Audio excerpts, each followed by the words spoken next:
Assalamualaikum warahmatullahi wabarakatuh. Saya Naunisha Nizrina binti Razali dari LPG Campus Kota Baru. Saya Suraya binti Ahmad Zain daripada LPG Campus Kota Baru. Okey, apa cikgu perkenalkan diri cikgu? Okey, nama saya Cikgu Muhammad Zulkifar bin Yusuf. Okey, mengajar di SK Padang Puting. Di subjek yang diajar Bahasa Melayu dan juga RBT.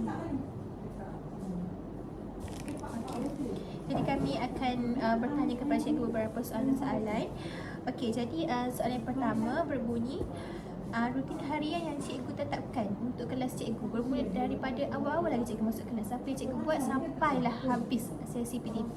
Okey, yang pertama sekali apabila kita masuk ke dalam kelas tu, pastikan sebelum ketua kelas tu memberi salam kepada guru, pastikan semua murid dalam keadaan bersedia, di mana semua berdiri tegak. Okey, bila ketua kelas berpuas hati dengan kesiapsiagaan pelajar kelas tu, baru dia bagi salam.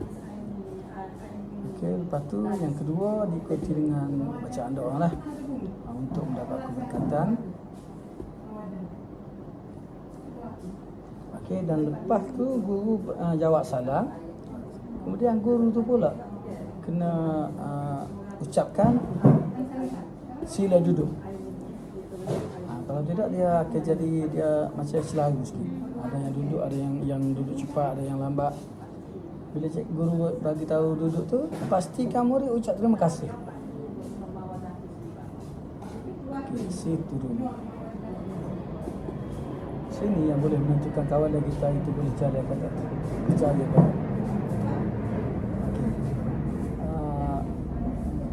Okey. Selalu ke apa? Siapa? Sekat jelas cikgu punya awal-awal masa tu. Okey. Okey, awal-awal kita macam dulu. Ada tak macam cikgu suruh mereka kumpul sampah ke makan dulu sini ke? Pada keadaan lah. Kalau mungkin kalau kita masuk masa yang kedua, biasa ada guru yang pertama dah buat lah kan. Kalau masa pertama tu mungkin kita boleh buat lah. Macam betulkan meja apa kan, duduk keadaan yang sesuai untuk PDP lah. Okey, soalan seterusnya. Dalam kelas ni mesti ada murid yang tak terima kata guru macam tu kan.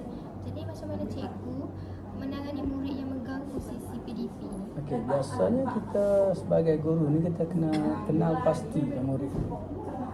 Macam seperti yang awak cakap lah. Okay, budak ni dia ada banyak jenis ragam lah.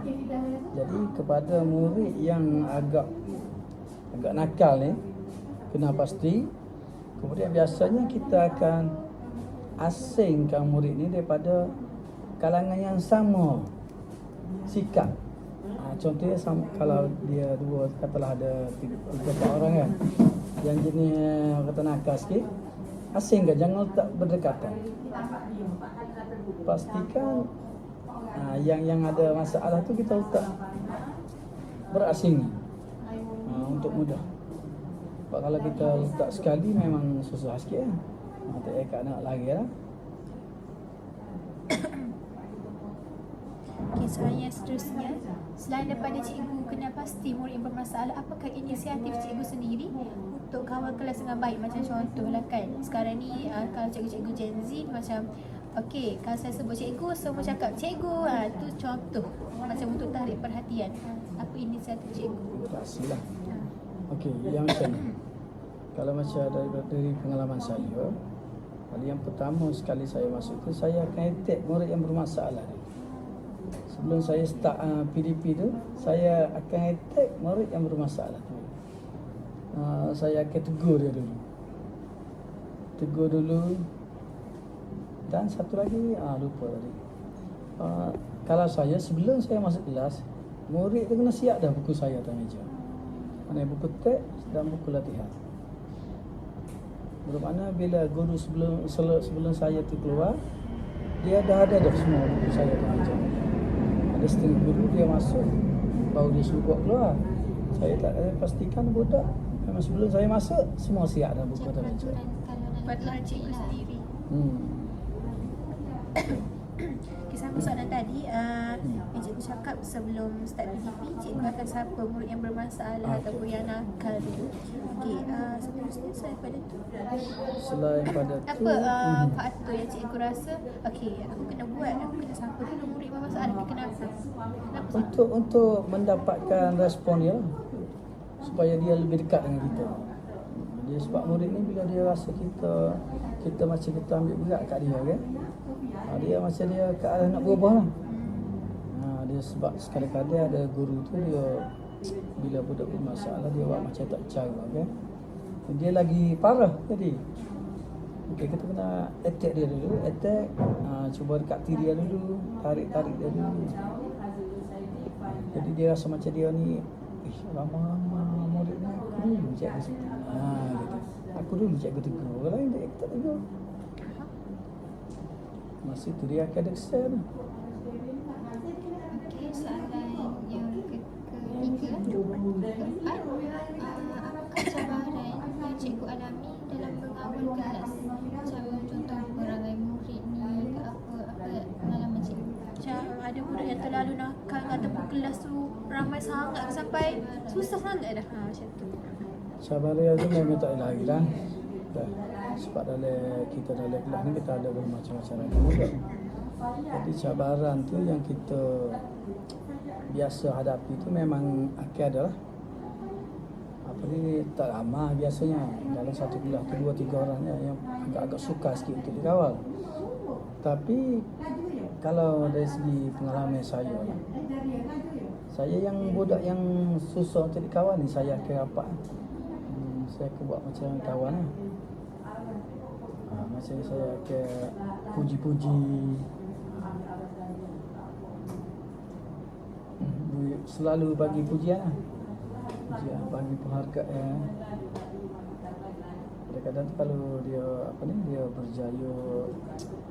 berjaya mengikuti PDP dengan lancar, kadang-kadang kita bagi duit pada, bagi ganjaran, bagi pujian.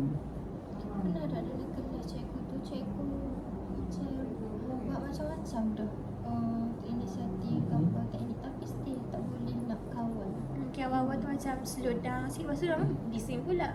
Tak Kalau fokus dengan pula. saya dekat. Rata. Dia kalau saya ni memang kalau kelas yang bising, kalau saya masuk memang senyap. Sebab macam dengan dah faham dah cikgu ni macam jenis tegas gitu. Ya gini, saya ni bukan tegas 100%. Saya ni kalau hari ni saya tegas, bila saya masuk kemudian lepas pada tu hari-hari yang selepas tu, kalau saya tengok budak ada perubahan, macam katalah hari pertama saya bawa rota. Lepas tu saya tengok budak ada perubahan, hari kedua saya tak bawa. Hari ketiga tak bawa. Tapi bila pergi ke sebulan lepas tu ke, jadi dia nak jadi balik ke, saya guna cara tu balik.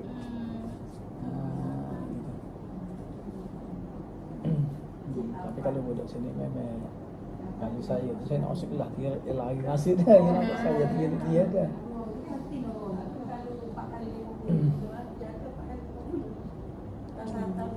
Jadi kami rasa Jadi kami rasa itu sahaja soalan pada kami. Sekian, terima kasih cikgu. Selamat belajar.